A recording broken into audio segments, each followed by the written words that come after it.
जय गुरु जी, जय गुरु जी संगत जी।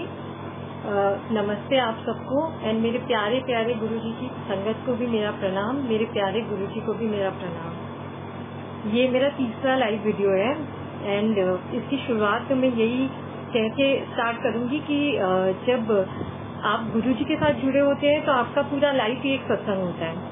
ये एक दो सत्संग या तीन सत्संग चार सत्संग काउंट नहीं हो सकता, ये पूरा लाइफ ही सत्संग से भरा हुआ है हमारा। और जो फ्लो है वो कभी स्टॉप होती नहीं है गुरु जी के साथ जब आप कनेक्टेड हैं। तो इस सत्संग को शुरू करने से पहले मैं बताऊंगी, जब सोनिया आंटी ने मुझे रिक्वेस्ट की थी सत्संग शेयर करने के लिए, तो मेरे पास माइंड में एक सत्संग था जो मैं शेयर करना चाहती थी और उस समय और कुछ ध्यान नहीं आ रहा था। तो मैंने बोला आंटी मैं आपको जरूर बताऊंगी, एक बार मैं क्लियर हो जाऊं कि इसमें गुरुजी की मर्जी है कि नहीं, फिर मैं सत्संग शेयर करूंगी। तो आप मानेंगे नहीं कि दूसरे दिन ही अमृत वेले के टाइम पे जैसे मैंने आंख बंद किया और आईज क्लोज करके कंसंट्रेट करने की कोशिश करी, जाप करने की, तो जितने सारे लोग मुझसे रिलेटेड हैं, जिनसे रिलेटेड मेरे सत्संग थे, वो एक लाइन से उनकी आवाजें मेरे कान में गूंजने लग गई और सारे सत्संग दिखने लग गए। ऐसा लगा गुरुजी कह रहे हैं कि तेरे पास सत्संग नहीं है, तेरे पास सत्संग ही सत्संग है। तो मैंने गुरुजी को बोला माफ कर दो गुरुजी, मेरे पास बहुत सत्संग है, मैं पक्का सारे सत्संग शेयर करूंगी। तो इस तरह से मैं शुरुआत करती हूँ कि स्टार्ट करूंगी कि सबसे बड़ा सत्संग तो यही था जब मैं गुरुजी से जुड़ी। जब मेरे अंकल की तबीयत खराब थी, वो बीमार थे, उनको लिवर डिजीज थी, तो गुरुजी ने ब्लेस करा ओम त्रिशूल डमरू साइन से एंड उसके बाद मेरे हस्बैंड बिल्कुल रिकवर हो गए, एकदम ठीक हो गए। मेरे को ये नहीं पता था कि सत्संग शेयर करना होता है। जब मुझे पता चला तो मैंने रिटन सत्संग शेयर किया और उस रिटन सत्संग से मेरे को बहुत सारे लोग मेरे साथ कनेक्टेड हुए, लेकिन नॉर्मल कनेक्शन चलता रहा। उस समय जो मेरे ऑफिस में आंटी थी, उन्होंने मुझसे कहा कि नवनीता बहुत लोग रिटन सत्संग नहीं पढ़ते, आपको ना वीडियो या ऑडियो रिकॉर्डिंग करना चाहिए। तो मैं वीडियो रिकॉर्डिंग के लिए उस समय तो कंफर्टेबल नहीं थी, बट मैं ऑडियो रिकॉर्ड मैंने किया और ऑडियो रिकॉर्डिंग के लिए उन्होंने काफी फोर्स किया, तब जाके मैंने परफेक्टली ऑडियो रिकॉर्डिंग करा है। एंड उस टाइम पे कुछ संगत मेरे साथ जुड़ी, उनमें से सबसे बड़ा जो सत्संग मैं अभी शेयर करने वाली हूँ वो विपिन जी और कोमल आंटी है, हस्बैंड वाइफ है दोनों, वो मेरे साथ जुड़े।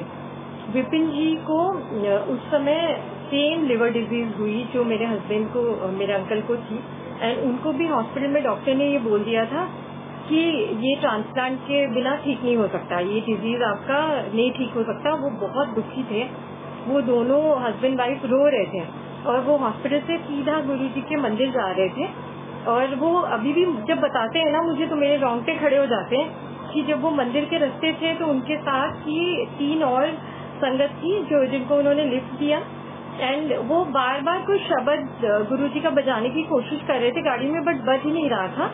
एंड सडनली ये ऑडियो रिकॉर्डिंग बजने लग गया, जो मेरा ऑडियो रिकॉर्डिंग है वो बजने लग गया। तो वो भी हैरान हो गए, दोनों एक दूसरे की शक्ल देखने लग गए कि हम इसी चीज के लिए परेशान हैं और इन आंटी का सेम सत्संग है और इनके अंकल को भी गुरुजी ने बचाया है बिना किसी ट्रांसप्लांट के। इतनी ब्लेसिंग थी और आज गुरुजी ने जैसे जवाब दे दिया, इनको दुखी होने ही नहीं दिया। और ऐसा लगता है कि मेरा ऑडियो रिकॉर्डिंग इनके लिए था। और एक और आंटी है, उनका भी मैं बताऊंगी, उनके लिए भी था। तो जब वो एक दूसरे को देख रहे थे, जो पीछे जो संगत बैठी थी ना, वो भी बहुत हैरान थी।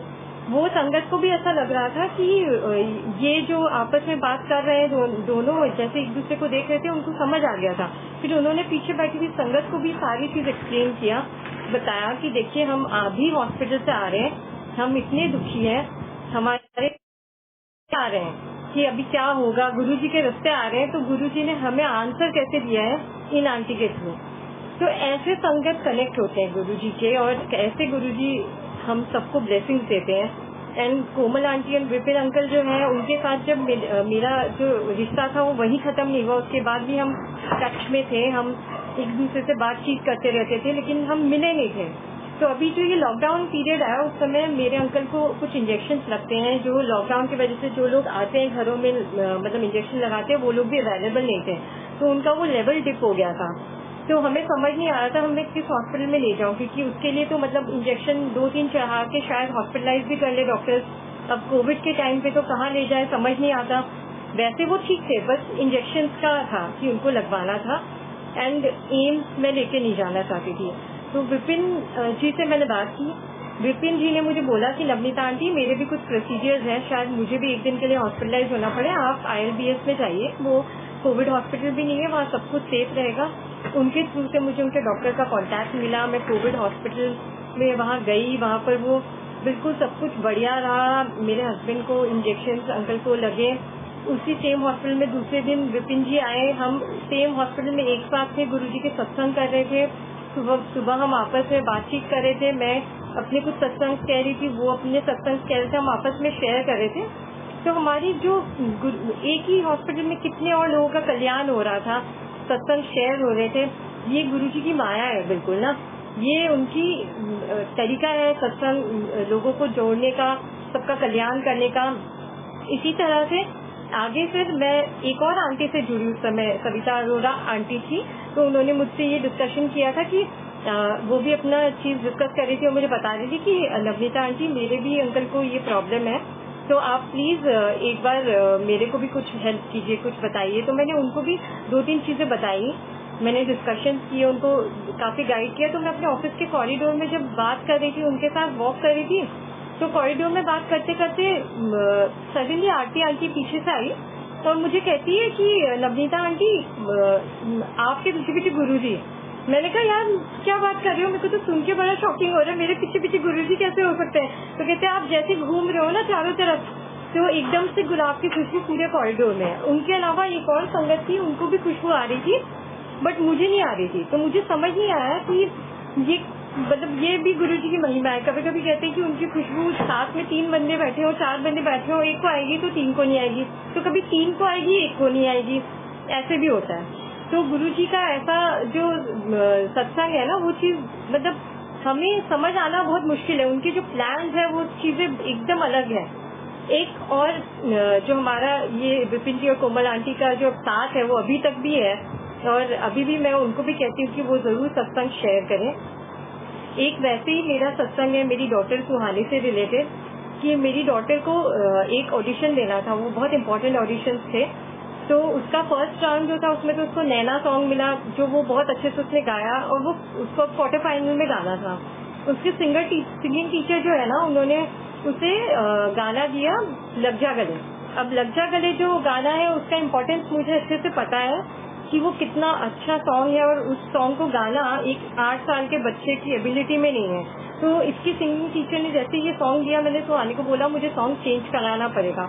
मैंने गुरुजी को भी बोला, गुरुजी मुझे पता है ये गाना आपका फेवरेट है, मेरा भी है, लेकिन मेरी बेटी बहुत छोटी है और वो क्वार्टर फाइनल में फेल हो जाएगी, वो ये गाना नहीं गा पाएगी।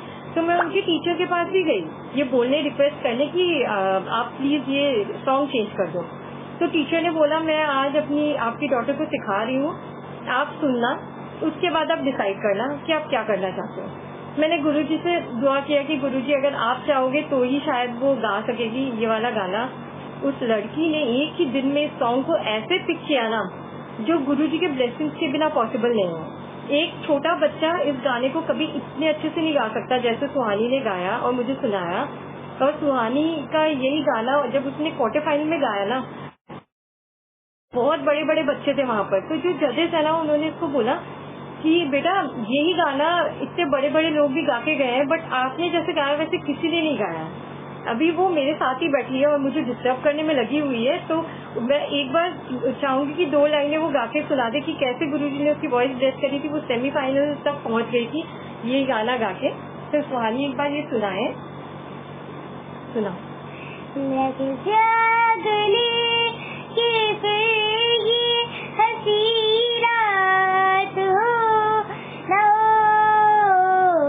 शायद कि फिर इस जन्म में मुलाकात हो, लग जा गले से हमको मिले हैं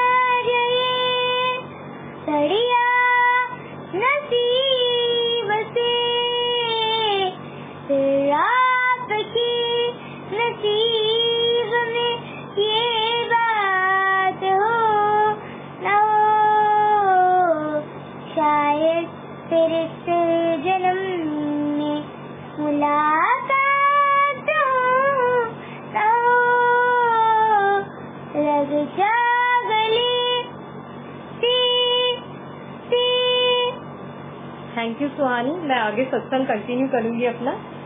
तो सुहानी को ये गाना गाने का मौका जो गुरुजी ने दिया, मैं इसके लिए गुरुजी को बहुत बहुत थैंक यू, बहुत शुक्राना करूंगी। और कैसे गुरुजी ने सुर डाले हैं वो उन्होंने ही डाले, वरना पॉसिबल ही नहीं था कि कोई छोटा बच्चा इस गाने को गा सके और क्लियर भी कर सके ऑडिशन को। इस तरह से मुश्किल हो जाता है ऐसे डिसीजन जब लेने होते हैं, बट गुरुजी ने तो एक ही दिन में कर दिया जादू, क्योंकि ये सुर पकड़ना एक 8 इयर्स के बच्चे के लिए पॉसिबल नहीं है अगर गुरुजी का हाथ ना हो बच्चे के ऊपर।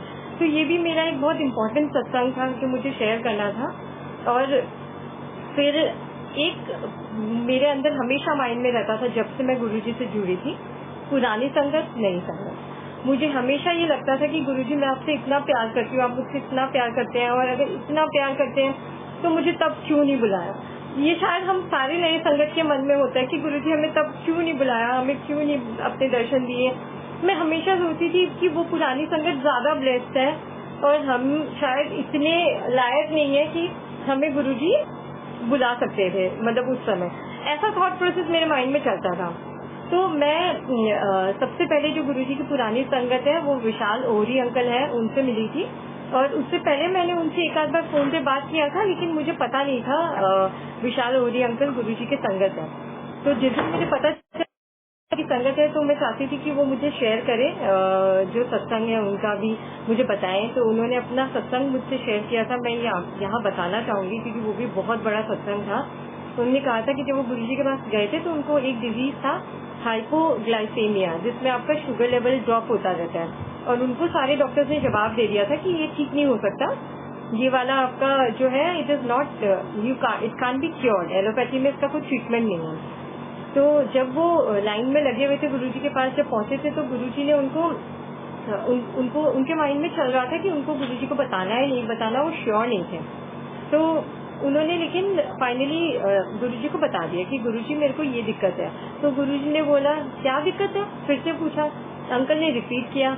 तो जैसे ही अंकल ने रिपीट किया तो गुरुजी तब इमरती प्रसाद बांट रहे थे लोगों में, एंड ये उन्होंने 2 इमरती प्रसाद हाथ में दिया और बोला चल निपट। तो अंकल कहते हैं जैसे मैंने 2 इमरती प्रसाद खाया तो उसके बाद 3 दिन तक इतनी एनर्जी उनके अंदर थी, जो बिल्कुल एनर्जी लेस थे उनके अंदर इतनी एनर्जी थी कि 3 नाइट्स बिना सोए बिना खाए वो बिल्कुल ठीक थे, and he got completely cured.